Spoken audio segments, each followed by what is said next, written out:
July 14th, 1941. A dusty road junction near Orsha in what is now Belarus. The German advance into the Soviet Union had been rolling forward for 3 weeks with the kind of mechanical precision that had crushed Poland in days and France in weeks. Panzer crews sat atop their machines in the late afternoon heat, smoking, checking track tension, waiting for fuel trucks to arrive. Infantry rested in the shade of trees nearby.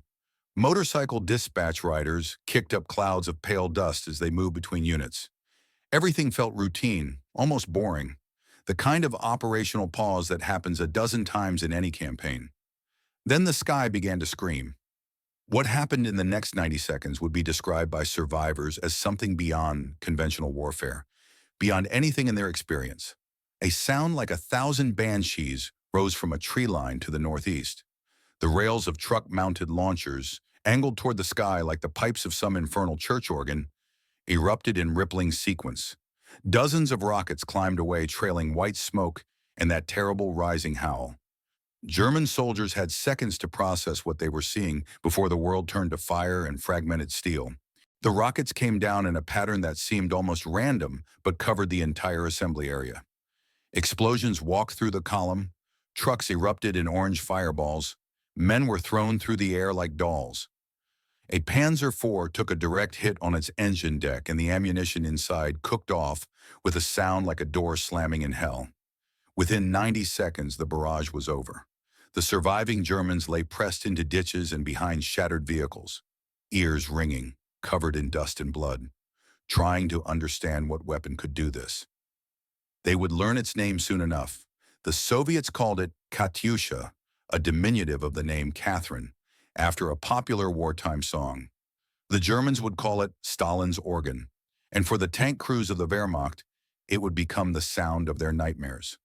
To understand why this weapon terrified German armored forces more than almost anything else they faced on the Eastern Front, we need to step back to the beginning of that colossal struggle. Operation Barbarossa, launched on June 22, 1941, was the largest invasion in human history. 3 million German and Axis soldiers, over 3,000 tanks, nearly 5,000 aircraft, more than 7,000 artillery pieces. The initial blows shattered Soviet border defenses. Entire armies were encircled. Hundreds of thousands of prisoners stumbled toward captivity. The panzer divisions drove deep, sometimes 60 or 70 kilometers in a single day.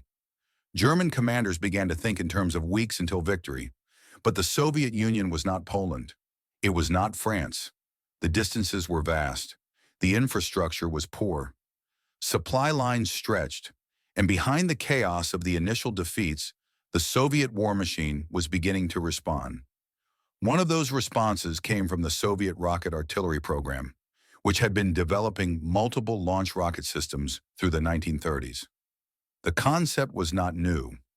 Rockets had been used in warfare for centuries, but the Soviets had refined the idea into something that could be mass-produced and deployed on a battlefield scale. The BM-13 Katyusha system mounted 16 rails on the bed of an ordinary ZIS-5 truck. Each rail held one M13 rocket, a cylinder 180 centimeters long, 132 millimeters in diameter, carrying nearly 5 kilograms of high explosive in its warhead. The rocket motor burned solid propellant, simple and reliable. The weapon had almost no precision by artillery standards. Accuracy was measured in hundreds of meters, not tens. But that was never the point. The genius of the Katyusha was not precision. It was saturation. A single truck could fire its entire load of 16 rockets in 7 to 10 seconds. A battery of 4 trucks could put 64 rockets into the air in the time it took a conventional howitzer battery to fire a single salvo. Those rockets delivered over 300 kilograms of high explosive almost instantly onto a target area. The blast pattern was irregular, but it covered a zone roughly equivalent to several football fields. Anything caught in that zone faced a statistical nightmare. Some rockets landed wide, some fell short, but enough landed close enough that the cumulative effect was devastating. The truck mounting made the system brilliantly mobile.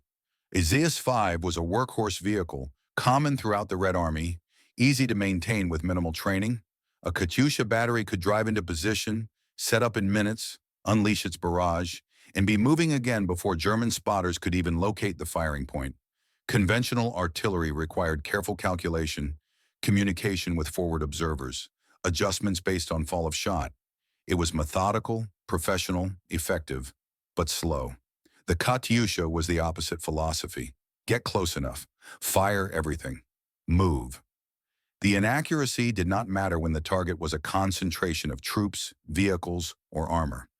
German units learned to dread the assembly areas and supply dumps where they naturally clustered because those were the places where Katyusha batteries could do maximum damage. But the weapon's power was not only physical. From the first encounters, German soldiers reported something that went beyond the material effects of explosives. They reported terror. The sound of the rockets in flight was unlike anything in the conventional arsenal. A long, drawn-out howl, rising and falling, multiplied across dozens of rockets climbing and then descending. It sounded organic, alive, furious. Men who heard it for the first time often froze. Those who lived through multiple barrages described a Pavlovian dread, the way the body reacted before the mind could process what was happening. The sight of the launch was equally unnerving. The truck-mounted rails at steep angles, the rippling sequence of ignitions, the forest of white smoke trails climbing into the sky, the organ pipe silhouette that gave the weapon its German nickname. It looked improvised, almost mad, and yet it worked with a brutal efficiency that contradicted its crude appearance. For tank crews specifically, the Katyusha represented a particularly insidious threat. Armor offered no meaningful protection against the blast overpressure of a near miss. A rocket that landed within 10 or 15 meters of a tank could incapacitate the crew through concussion, rupture fuel lines, damage optics and radio equipment, jam turret rings, or crack track links. A direct hit could penetrate thinner armor on the top of the hull or turret, catastrophically detonate onboard ammunition, or ignite fuel stores. But even if the tank itself survived, the crew might not be combat effective afterward. Tankers who experienced heavy rocket barrages reported disorientation, temporary deafness, nosebleeds, nausea. These were men trained to function under fire. But the sensory overload of a Katyusha strike was something different. It was less like being attacked and more like being caught in a natural disaster. The tactical implications became clear within months of Barbarossa. German armored units planned their operations around concentration and momentum. Panzer divisions were shock instruments.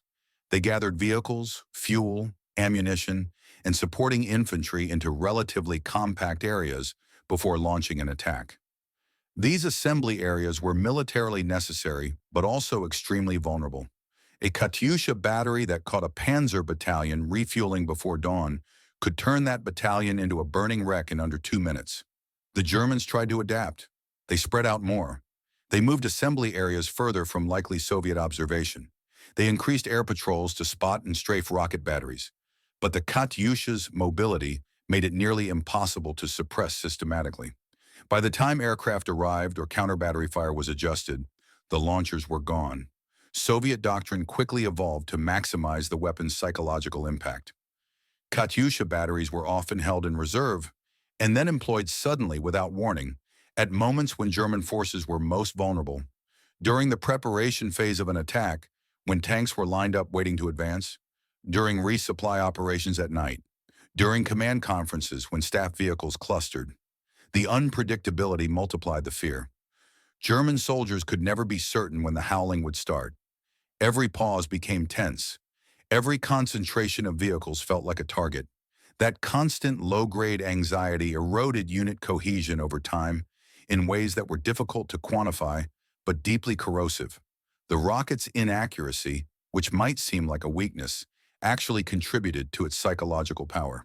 With conventional artillery, soldiers learned to judge where shells would land based on the sound of the gun, the whistle of the incoming round. They could take cover in shell holes or behind berms with some confidence. With Katyushas, there was no such calculation possible. The howl gave warning that rockets were in the air, but the pattern of impacts was essentially random within the target zone. Men pressed themselves into the ground and prayed. Luck mattered more than training. That sense of helplessness, of being subject to pure chance, was more demoralizing than the more predictable dangers of small arms or conventional shellfire. German after-action reports from the Eastern Front repeatedly mention the Katyusha in tones that are almost bewildered. Officers accustomed to analyzing weapon systems in terms of caliber, range, rate of fire found themselves describing the psychological effects of rocket barrages in their operational summaries. Units reported that attacks had been delayed not because of casualties, but because men were still recovering their nerve. Assault formations that had weathered conventional artillery preparation broke and scattered when Katyushas joined the barrage. The weapon's reputation grew. Soldiers warned each other. Veterans passed on survival tactics. Take cover immediately at the first sound. Spread out. Don't cluster near vehicles or supply dumps. But these measures could only mitigate, never eliminate, the danger. The operational use of Katyushas became increasingly sophisticated as the war progressed. Soviet commanders learned to coordinate rocket barrages with conventional artillery and airstrikes to create layered fires that were nearly impossible to survive. A typical preparation for a major offensive might begin with conventional guns targeting known German positions, forcing crews to button up in their tanks or take cover in bunkers. Then, as the conventional fire lifted, Katyusha batteries would saturate approach routes and assembly areas, catching German forces as they emerged. Finally, ground attack aircraft would strafe survivors. The timing was brutal and effective. Each phase prevented recovery from the previous one. German responses evolved, but never fully countered the threat. They captured Katyusha systems and studied them. They appreciated the simplicity and effectiveness. German engineers developed their own multiple rocket launchers, including the Nebelwerfer series, which fired larger rockets from stationary frames. These weapons were effective in their own right and added to the general misery of the Eastern Front for Soviet forces. But the German systems lacked the mobility of the truck-mounted Katyusha. They required more time to set up and displace. They were more vulnerable to counter-battery fire. The Soviets had stumbled onto a combination of characteristics, simplicity, mobility, volume of fire, and psychological impact that was difficult to replicate. Sound ranging and aerial observation could theoretically locate Katyusha batteries by tracking the smoke trails or listening posts, triangulating the launch signatures. In practice, this rarely worked. The batteries moved too quickly. Soviet doctrine emphasized firing from positions that allowed immediate withdrawal. Launch sites were often chosen with multiple exit routes. Camouflage discipline was strict. By the time German intelligence had processed reports and assigned counter-battery missions, the launchers were kilometers away. This game of cat and mouse continued throughout the war, with German frustration mounting as Soviet rocket artillery became more numerous and better integrated into combined arms operations. Tank commanders developed their own informal protocols for surviving in Katyusha country. Never concentrate vehicles for longer than absolutely necessary. Keep hatches open when halted so crews could bail out quickly if the howling started. Maintain maximum possible dispersion consistent with tactical requirements. Assign lookouts specifically to watch for the smoke trails of rocket launches. These measures reduced casualties but could not eliminate the fear. Many German tankers later wrote that they feared Katyusha barrages more than Soviet tanks, more than anti-tank guns, more even than the increasingly effective Soviet Air Force. Those threats were dangerous but comprehensible. You could maneuver against tanks. You could suppress anti-tank positions. You could take cover from aircraft. Against a sudden rocket barrage, there was nothing to do but endure and hope. The logistics of the Katyusha system also favored Soviet operations. Each M13 rocket was relatively simple to manufacture compared to conventional artillery shells. The truck chassis were standard commercial vehicles. Maintenance was straightforward. A Katyusha battery required fewer trained specialists than a conventional artillery battalion. Reloading was manual and time-consuming, typically 20 to 30 minutes for a 4-truck battery working efficiently, but this mattered less because the weapons were used for brief, intense strikes rather than sustained bombardment. Soviet logistics, often criticized as primitive compared to German standards, were well suited to supporting rocket artillery. Ammunition could be trucked forward in large quantities without requiring the sophisticated fire control and coordination infrastructure of conventional guns. There were limitations. The rockets were not accurate enough for counter-battery fire or precision strikes on hardened targets.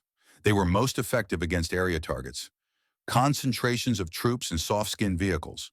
The blast and fragmentation effects were deadly in the open, but less so against fortified positions. Heavy casualties required either direct hits or near misses, and the random dispersion meant that actual lethality per rocket was lower than conventional artillery shells of similar caliber. Reload times meant that a battery could not provide sustained fire support in the way that howitzer battalions could. Weather affected performance. Wind could push the unguided rockets off course even more than usual, and rain or snow made launch sites muddy and difficult to access.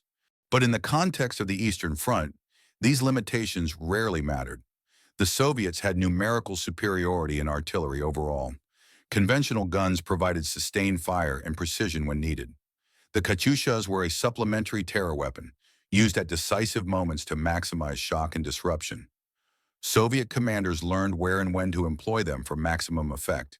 Before major offensives, to soften German positions and demoralize defenders. Against German counterattacks, to break up forming assault groups. In pursuit operations, to harass retreating columns and prevent them from establishing new defensive lines. The psychological impact multiplied the physical damage in ways that justified the weapon's limitations. German soldiers invented a dark folklore around the Katyusha. They claimed you could survive if you heard the howl and immediately pressed yourself flat, face down, mouth open to equalize pressure. Some said that the rockets gave off a flash just before impact if you looked at the right angle. Others swore that certain types of cover, dense woods or stone buildings, offered better protection than others. Much of this was superstition, the human need to impose some kind of control over random events. But it speaks to how deeply the weapon burrowed into the German psyche.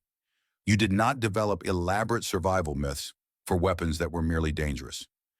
You developed them for weapons that felt existential. By 1943, the tide of the war had turned. The Wehrmacht was on the defensive across much of the Eastern Front. Kursk, the last major German offensive, ended in catastrophic failure. Soviet forces began the long, grinding advance westward. Katyusha batteries multiplied. Production had ramped up. Crews were experienced. Doctrine was refined. German tankers found themselves on the receiving end of rocket barrages with increasing frequency. During the great Soviet offensives of 1944, Operation Bagration, the liberation of Ukraine, the drive into Poland, Katyusha fire became almost routine. But routine did not mean tolerable. Each barrage was still a lottery. Each assembly area still felt like a death trap. The stories from those final years of the Eastern Front are repetitive in a way that reinforces the weapon's impact. A panzer unit pulled back to regroup after a failed counterattack. They found a small village, spread out the vehicles, started refueling, then the howling, then the explosions. Survivors described the same sequence of events: the sudden terror, the scramble for cover, the impossibility of knowing where to run. The aftermath, smoke and fire, wounded men screaming, vehicles destroyed or damaged, and always the knowledge that the battery that did this was already gone, already setting up somewhere else to do it again. German technical intelligence produced detailed reports on captured Katyusha systems.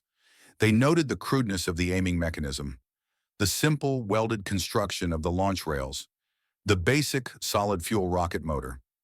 German engineers trained in precision and sophisticated engineering were almost offended by the weapon's simplicity.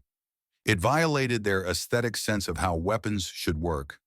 Yet it worked, brutally, effectively. The reports concluded that the Katyusha's power came not from any single technical feature, but from the synergy of mobility, volume of fire, and psychological shock. It was a weapon system designed around different principles than German artillery, and those principles proved devastatingly effective in the context of the Eastern Front. Some German units did manage to capture and employ Katyushas against Soviet forces. There are documented instances of German troops using captured launchers, Soviet ammunition stockpiles, and ZIS trucks to fire barrages against Red Army positions. These impromptu German rocket artillery units reportedly found the weapon just as effective in their hands. But these were isolated incidents. The Germans never integrated captured Katyushas into their doctrine the way the Soviets had. Partly this was logistical. Soviet rockets and German artillery used different ammunition supply systems. Partly it was cultural. German military tradition emphasized precision fire and professional gunnery. The Katyusha's area saturation approach did not fit that tradition comfortably. As the war entered its final phase, the Red Army drove into Germany itself. Katyusha batteries participated in the bombardment of German cities. Berlin, in particular, experienced heavy rocket artillery fire during the final battle in April and May of 1945. German civilians and soldiers trapped in the city added their own accounts to the growing literature of Katyusha terror. The weapon that had haunted tank crews in the forests and steppes of the East now walked its terrible fire through urban streets. The psychological impact was, if anything, more intense in the confined spaces of a city where the howl echoed off buildings and the blast overpressure was amplified by enclosed spaces. After the war, military analysts from multiple nations studied the Katyusha's role in Soviet victory. American and British observers who had witnessed Lend-Lease shipments and later examined captured German records were struck by how often the weapon appeared in German reports and memoirs. Soviet doctrine had treated rocket artillery as a distinct arm, not merely a supplement to conventional guns. The Guards' mortar units were elite formations with their own command structure and tactical doctrine. This organizational approach, combined with the weapon's inherent characteristics, created a multiplier effect. The Katyusha was not just a piece of equipment, it was a system, a tactical concept, and a psychological weapon all integrated together. The legacy of the Katyusha extended far beyond World War II. The basic concept of truck-mounted multiple rocket launchers became standard in military forces around the world. Soviet successors developed larger and more sophisticated systems, culminating in weapons like the BM-21 Grad, which saw service in dozens of conflicts from the Middle East to Africa to Asia. American forces developed their own rocket artillery, including systems used in Korea and Vietnam.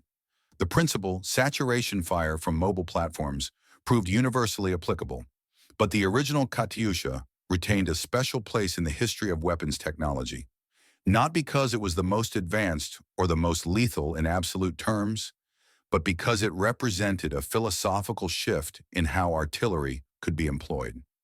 German veterans who wrote memoirs after the war often returned to the Katyusha when describing their experiences in the East.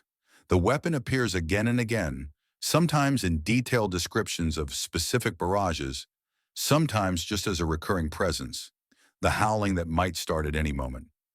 These accounts, written decades after the events, still convey the visceral fear that the weapon inspired. Tank commanders who had faced Soviet armor in some of the largest tank battles in history, who had survived ambushes and urban combat in desperate retreats, still described the Katyusha as uniquely terrifying. That persistent fear, documented across thousands of personal accounts and official reports, is perhaps the clearest evidence of the weapon's psychological power. The Soviet Union itself recognized the Katyusha's symbolic importance. The weapon appeared on propaganda posters and postage stamps. It was celebrated in songs and poems. Veterans organizations preserved examples in museums and memorials. The simple truck-mounted launcher became a symbol of Soviet military power and technical ingenuity. This was partly propaganda, of course, but it also reflected genuine pride in a weapon system that had contributed to victory in ways that transcended its relatively simple technology. The Katyusha was proof that sophistication was not always necessary, that sometimes brutal simplicity could be more effective than elaborate engineering. For the German tank crews who faced the Katyusha throughout the Eastern Front campaign, the weapon represented something larger than just another artillery system. It represented the way the war in the East was different from what they had expected. The Blitzkrieg had promised quick, decisive victories through superior technology and tactics. The Katyusha, crude and simple and devastatingly effective, symbolized the Soviet Union's alternative approach: mass, endurance, and a willingness to embrace weapons that were good enough rather than perfect. The howling of Stalin's organ was the sound of that philosophy made audible. It was the sound of German expectations crashing against Soviet reality. In the final accounting, the Katyusha killed relatively few German tanks through direct hits.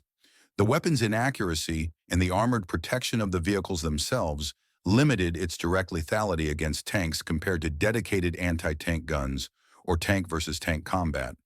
But that statistical observation misses the point entirely. The Katyusha's power was never about direct kills. It was about disruption, demoralization, and the cumulative psychological toll of operating in an environment where sudden, overwhelming, seemingly random violence could erupt at any moment. It was about breaking the cohesion of German formations, delaying attacks, scattering units, eroding morale day after day and week after week. It was about the moment when a veteran Panzer commander, hearing that first distant howl, felt his stomach tighten and his hands shake despite years of combat experience. The weapon achieved something that more sophisticated systems could not. It got inside the enemy's head. It made German tank crews afraid not just of what was happening, but of what might happen. It turned every assembly area into a potential killing ground. It made rest periods tense and refueling operations urgent. It robbed commanders of the confidence they needed to plan and execute complex operations. These effects are difficult to quantify in after-action reports or historical analyses, but they were real and they mattered. They contributed to German defeat in ways that were just as important as the vast tank battles and the grinding infantry combat and the strategic encirclements. Looking back across the decades, the Katyusha stands as a case study in the gap between technical sophistication and battlefield effectiveness. German weapons were often superior in precision, reliability, and engineering elegance. German tanks had better optics, more powerful guns, sometimes thicker armor. German artillery was renowned for accuracy and rate of fire. But the Soviets won. They won for many reasons: strategic depth, industrial capacity, manpower, the brutal efficiency of their military doctrine, and the willingness to accept casualties that would have broken other nations. But among the weapons that contributed to that victory, the Katyusha holds a special place because it so perfectly embodied the Soviet approach. Simple, brutal, effective, terrifying. The truck-mounted rocket launchers that German soldiers christened Stalin's organ were not the most advanced weapons of World War II. They were not the most accurate or the most lethal per unit of ammunition expended, but they may have been the most feared, at least among the men who crewed Germany's panzer divisions. That fear was rooted in the weapon's characteristics: the saturation fire, the mobility, the terrible howling sound. But it was also rooted in what the weapon represented. It represented a kind of warfare that German military tradition had not anticipated. It represented an enemy that would not fight according to expected rules. It represented the realization that the war in the East was going to be longer, bloodier, and stranger than anyone had imagined. On that dusty road junction near Orsha in July 1941, German soldiers experienced something new. The first Katyusha barrage was a revelation of what was to come: 4 more years of brutal combat on a scale the world had never seen. The survivors picked themselves up, reorganized, moved forward. They would learn to survive in this new reality. They would develop tactics and protocols, but they would never stop fearing the sound of that howl. As long as the war in the East continued, as long as German tanks rolled across Soviet territory or fought desperate defensive actions in the retreat westward, the Katyusha was there. Somewhere behind Soviet lines, a battery of ordinary trucks with welded rails waited for orders. When those orders came, the crews would drive into position, aim in the general direction of the target, and unleash their rockets. The launchers would shake and roar. The rockets would climb into the sky, trailing smoke. And somewhere in the distance, German soldiers would hear the howl begin and know that all they could do was press themselves into the earth and pray. That moment, repeated thousands of times across thousands of kilometers and 4 years of war, is why German tank crews feared the Katyusha more than almost anything else they faced. Not because it always killed them, but because it always reminded them that in this war, on this front, against this enemy, terror was just another weapon, and the Soviets had learned to wield it with devastating effectiveness.